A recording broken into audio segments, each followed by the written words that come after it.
Hi అండి. Good morning. Welcome back to our channel Sridevi Srinivas vlogs. ఇది వచ్చేసి మాది సండే వ్లాగ్ అండి. సాటర్డే అండ్ ఫ్రైడే వ్లాగ్ వచ్చేసి నిన్న పోస్ట్ చేశాను. ఎవరైనా చూడని వాళ్ళు ఉంటే చూసేయండి. శ్రీవారి తెప్పోత్సవం కూడా వ్లాగ్ అయితే చేసి పెట్టేసామండి. వీడియో అయితే మన ఛానల్లో ఉంది. ఎవరైనా చూడకపోతే వీడియో అనేది చూసి ఎలా అనిపించింది ఏంటి అనేది తప్పకుండా కామెంట్ అయితే చేయండి. ఇది వచ్చేసి సండే రోజు అండి. సండే రోజు పిల్లలకి బ్రేక్‌ఫాస్ట్ అయితే బ్రెడ్ ఆమ్లెట్ అయితే చేశానండి. నా స్టైల్‌లో బ్రెడ్ ఆమ్లెట్ అయితే ఇలా అయితే చేశాను. నెక్స్ట్ ఇంకో టైప్ కూడా చేశాను కానీ ఇక్కడ వీడియో అనేది ఇప్పటికే లాగ్ అయిపోయిందండి. అందువల్ల వీడియో అనేది నేను అది కూడా పెట్టలేదు. ఇక్కడైతే మేము మధ్యాహ్నం లంచ్ అది అయిపోయిన తర్వాత 5 నుంచి అయితే బీచ్‌కైతే వెళ్తున్నామండి. ఎక్కడ బీచ్‌కెళ్తున్నాము ఏంటి అనేది వ్లాగ్ అనేది ఇలానే కంటిన్యూ అవుతుందండి. ఎవరు కూడా వీడియో అనేది స్కిప్ చేయకుండా వీడియో ఎండింగ్ వరకు అయితే చూడండి. చెన్నైలో బీచ్ అనేది మస్ట్ పాపులర్ అండి. మనకి ఏంటి అంటే బీచ్ అనేది తప్పకుండా అయితే అందరూ వెళ్తూ ఉంటారు. ఇక్కడైతే మంకీస్ అయితే చూయించానండి. మనకి విలేజెస్‌లో మంకీస్ ఉంటాయి. కానీ మాకు సిటీలో కూడా మంకీ వచ్చింది. అందుకని మీకు మంకీ అయితే చూయించాను మా ఇంటి బయట. ఇది వచ్చేసి మనకి షోలింగనల్లూరు అండి. షోలింగనల్లూరు వెళ్ళే దారిలో ఇవన్నీ కూడా సాఫ్ట్‌వేర్ వాళ్ళ ఆఫీసెస్ అండి. షోలింగనల్లూరు వెళ్ళే దారిలోనే ఉంటుంది ఇదొచ్చేసి. దీన్ని షోలింగనల్లూరు రోడ్ అనే అంటారు. ఐ మీన్ సంథింగ్ ఏదో రోడ్ అయితే అంటారండి. నాకైతే ఐడియా రావట్లేదు. ఇక్కడ వచ్చేసి చూడండి మీకు ఇక్కడ లోపలికి వెళ్ళిపోతే మనకి హెచ్‌సీఎల్ అని, కార్నిజెంట్ అని ఇవన్నీ కూడా అంటే సాఫ్ట్‌వేర్ వాళ్ళ ఆఫీసెస్ అనమాట. ఇలా అయితే ఉంటాయి వాళ్ళ ఆఫీసెస్ అన్నీ కూడా. ఇది వచ్చేసి మనకి షోలింగనల్లూరు అండి. ఇక్కడ పెద్ద షోలింగనల్లూరు అంటే ప్రతి ఒక్కళ్ళకి కూడా ఐడియా ఉండే ఉంటుంది. అంటే కాలేజెస్ కానీ ఎక్కువ సాఫ్ట్‌వేర్ వాళ్ళకి కానీ, పిల్లలకి ఏదైనా నేర్చుకోవాలి అన్నా కూడా ఎక్కువ ఆఫీసులు కానీ, ఇవన్నీ కూడా ఈ ఏరియాలో ఎక్కువ ఉంటాయి. ప్రతి ఒక్కళ్ళకి కూడా షోలింగనల్లూరు ఐడియా ఉండే ఉంటుంది. ఇక్కడ మనం స్ట్రెయిట్‌గా వెళ్తేనేమో మనకి అటు సైడు మేము లెఫ్ట్‌కైతే టర్న్ అయ్యాం కదండీ! స్ట్రెయిట్‌గా వెళ్తే మనకి ఆహ్, మాల్ అనేది వస్తుంది. అంటే మనకి కొన్ని ఏరియాస్ అయితే ఉన్నాయి. అవన్నీ నెక్స్ట్ వ్లాగ్‌లో అయితే షేర్ చేసుకుంటాను. ఇక్కడొచ్చేసి మేము ఈసీఆర్ బీచ్‌కైతే వెళ్తున్నామండి. చూడండి బీచ్ దగ్గరలో అయితే మీకు వ్యూ మొత్తం చూయించేస్తున్నాను. మీ అందరికీ కూడా చూయించాలి. చెన్నైలో ఎక్కడెక్కడ ఏ ప్లేసెస్ ఏంటి ఎలా ఉంటాయి, మనలాగే ఉంటుందా ఏంటి అన్నది నేను వీడియో అయితే షేర్ చేస్తున్నానండి. చూడండి మేము వెళ్ళే ఫాస్ట్‌కి నేను ఇంకా వీడియో అనేది ఫాస్ట్ పెట్టలేదండి. మా హస్బెండ్ బైక్ మీద వెళ్తే మాత్రం అంత ఫాస్ట్‌గా అయితే వెళ్తారు. చూడండి ఇక్కడ నేను ఫాస్ట్ అయితే పెట్టలేదు. కానీ బైక్ మీద వెళ్ళటం వలన మీకు ఫాస్ట్ మూవింగ్ అయితే చూపిస్తున్నాను. ఫాస్ట్ మూవింగ్ అయితే వెళ్తున్నట్టు కనిపిస్తుందండి. ఇక్కడైతే మనం ఇప్పుడు రైట్ సైడ్‌లో వెళ్ళాలి. లెఫ్ట్ సైడ్‌లో వెళ్తే మనకి చెన్నై సెంట్రల్ ఉంటుంది కదండీ! అటైతే వెళ్తాము. ఇక్కడైతే మేము బీచ్‌కి దగ్గరలో అయితే ఉన్నాము.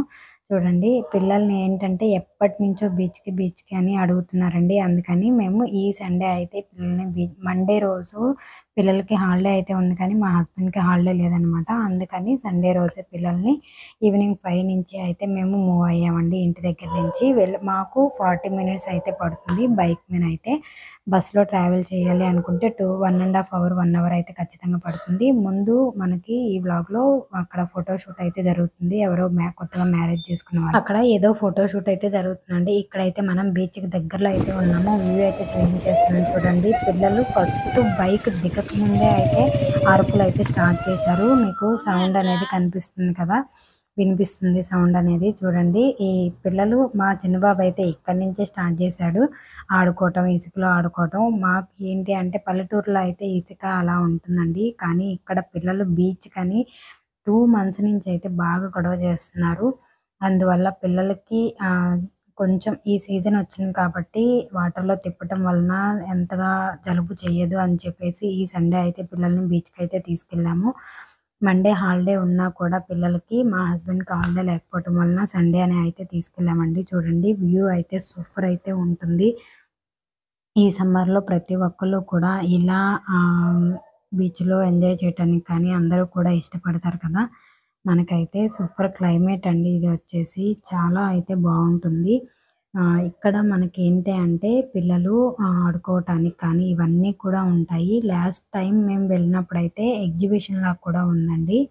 అంటే పక్కన మనకి జెయింట్ వీల్ ఇవన్నీ ఉంటాయి గదా! పిల్లలు ఆడుకోవడానికి. చూడండి ఇక్కడ వచ్చేసి మనం స్నాక్స్ ఏదైనా తినటానికి అక్కడ బెలూన్స్ పెట్టి, గన్ పెట్టి షూట్ చేస్తారు గదా! అలా రింగ్స్ ఆటలు కానీ ఇవన్నీ కూడా ఉంటాయన్నమాట. ఎవరికన్నా స్విమ్మింగ్ చేసి బోర్ కొట్టిన వాళ్ళకి, పిల్లలు ఏదైనా గొడవ చేసిన పిల్లలకి ఆడించటానికి కూడా అక్కడ ఫెసిలిటీ అయితే ఉంటుందండి. ఇక్కడ వచ్చేసి పిల్లలు ఫస్ట్ దిగటానికైతే ఆలోచించారు. కొంతసేపయితే ఆడుకున్నారు. ఇక్కడ మా చిన్న బాబుకి అలలొస్తునేసరికి భయమేసింది. అందుకని వచ్చేసాడు. మా పెద్ద బాబు, మా హస్బెండ్ అయితే మరీ లోపలికైతే వెళ్ళలేదండి. ఎందుకంటే మేము వెళ్ళేటప్పుడు ఆహ్, అంటే వీళ్ళకి క్లాత్స్ అనేది ఏమీ క్యారీ చేయలేదు. అందువల్ల బట్టలతోనే అయితే ఉన్నారనమాట. అందుకని పిల్లలకి ప్యాంట్ అనేది కొంచెం పైకని కొంచెం సేపు ఆ క్లైమేట్‌కనేది పిల్లలు బాగా ఆడుకోవాలి ఇసుకలో. కొంచెం సేపు ఎంజాయ్ చేస్తారు అని చెప్పేసి వాళ్ళనైతే ఇలా అయితే తీసుకెళ్ళామండి. మీలో ఎంతమంది చెన్నై వచ్చినా కూడా బీచ్‌కి వెళ్ళలేని వాళ్ళు కానీ కంపల్సరీగా అయితే బీచ్‌కైతే వెళ్ళండి. సూపర్ వ్యూ అయితే ఉంటుందండి. చాలా హ్యాపీగా అయితే ఉంటుంది. పిల్లలు చూడండి అలలొస్తుంటే ఆ అలల దెబ్బకి మనకే కొంచెం భయమనేది వేస్తుంది. కానీ పిల్లలు ఏంటి అంటే కొంచెం హ్యాపీగా ఫీల్ అవుతారు. వాళ్ళకి ఇలాంటి భయాలేమన్నా ఉన్నా కూడా పోతాయన్నమాట. కానీ మా చిన్న బాబుకి ఎప్పుడెళ్ళినా కూడా అదొక భయము. ఎప్పుడు కూడా లోపలికైతే వెళ్ళడు. ఇంక బలవంతంగా అయితే తీసుకెళ్ళాలి. కొంచెం సేపు పెద్ద బాబు, మా హస్బెండ్ అయితే వాటర్ మొత్తంలో లోపలికి వెళ్ళకుండా కొంచెం సేపు అలా అయితే స్పెండ్ చేశారండి. ఇక్కడ చూడండి వ్యూ అయితే చూయించేస్తున్నాను గదా! మేము ఈవినింగ్ 6:30 వరకు అయితే బీచ్‌లోనే ఉన్నామండి. ఎందుకంటే పిల్లలు కొంచెం సేపు ఎంజాయ్ చేస్తారు అని చెప్పేసి అక్కడైతే ఉన్నాము. ఇక్కడ చూడండి నేనైతే వెళ్ళలేదండి. ఎందుకంటే షూట్ చేస్తున్నాను కదా! అది గాక నాకు నేను వెళ్ళేటప్పుడు వెళ్ళాలి అని చెప్పేసి నాకలా ఇంట్రెస్ట్ ఏముండదు. ఎవరన్నా వచ్చినప్పుడైతే మాత్రమే అలా అయితే వాటర్‌లోకెళ్తాను. రిలేటివ్స్ కానీ ఎవరైనా వచ్చినప్పుడు. ఇక్కడైతే బోట్‌లో అయితే చేపలైతే పడతారండి. కానీ ఆ అలల దెబ్బకి వాళ్ళు బోట్‌లో వెళ్ళి చేపలు పెట్టడం అనేది వాళ్ళకి చాలా గ్రేట్ అండి. మనం చిన్న చిన్న అలలొస్తుంటేనే భయపడుతూ ఉంటాం. కానీ ఆ అలల తాకిడికి వాళ్ళు వెళ్ళి బోట్‌లో వెళ్ళి ఎంత సాహసం చేస్తున్నారో కదా! వాళ్ళందరికీ కూడా థ్యాంక్ యూ అండి. అందరూ కూడా వాళ్ళకి బ్లెస్సింగ్స్ అయితే ఇవ్వండి. ఓకేనండి. ఇక్కడైతే మేము చిన్న ఫోటోస్‌లాగా అయితే తీసుకుంటున్నాము. ఇవి కూడా యాడ్ చేస్తున్నాను. మీ అందరికీ కూడా వ్లాగ్ ఎలా అనిపించింది, ఏంటి అన్నది తప్పకుండా అయితే కామెంట్ సెక్షన్‌లో కామెంట్ చేయండి. వీడియో చూసిన ప్రతి ఒక్కళ్ళు కూడా లైక్ చేయండండి. ప్లీజ్ అండి. Please do support and subscribe మీ. ఇలానే సపోర్ట్ చేస్తూ ఉండండి. మంచి మంచి వీడియోస్ అనేది చేయటానికి ట్రై చేస్తూ ఉంటాను. ఇక్కడ వచ్చేసి నేను ఇలా చిన్న చిన్న ఫోటోస్ అయితే దిగానండి. ఇవి కూడా యాడ్ చేస్తున్నాను. మన ఛానల్‌ని ఇంకా ఎవరైనా ఫస్ట్ టైమ్ చూస్తూ సబ్స్క్రైబ్ చేసుకోకపోతే సబ్స్క్రైబ్ చేసుకొని పక్కనే ఉన్న ఆల్ అనే బటన్‌ని క్లిక్ చేయండి. నేను ఎప్పుడు వీడియో పెట్టినా మీకు నోటిఫికేషన్ అయితే వస్తుంది. మీ ఫ్రెండ్స్ అండ్ ఫ్యామిలీ మెంబర్స్‌కి కూడా షేర్ చేయండి. ఇక్కడ వచ్చేసి లాస్ట్‌లో అయితే కొంచెం సేపు వెళ్ళి వాటర్‌లో అయితే నుంచొనొచ్చానండి. కానీ ఆ వీడియో అనేది పిల్లలు కేర్‌ఫుల్‌గా ఉండాలి కాబట్టి అక్కడికి తీసుకెళ్ళినప్పుడు నేను లోపలికెళ్ళినప్పుడు వీడియో అనేది తీయలేదండి. ఇక్కడ పిల్లలైతే కొంచెం సేపు ఇలా అయితే ఎంజాయ్ చేశారు. చూడండి ఈవినింగ్ అయ్యేటప్పటికి అలలు బాగా ఎక్కువగా వస్తాయి కదా!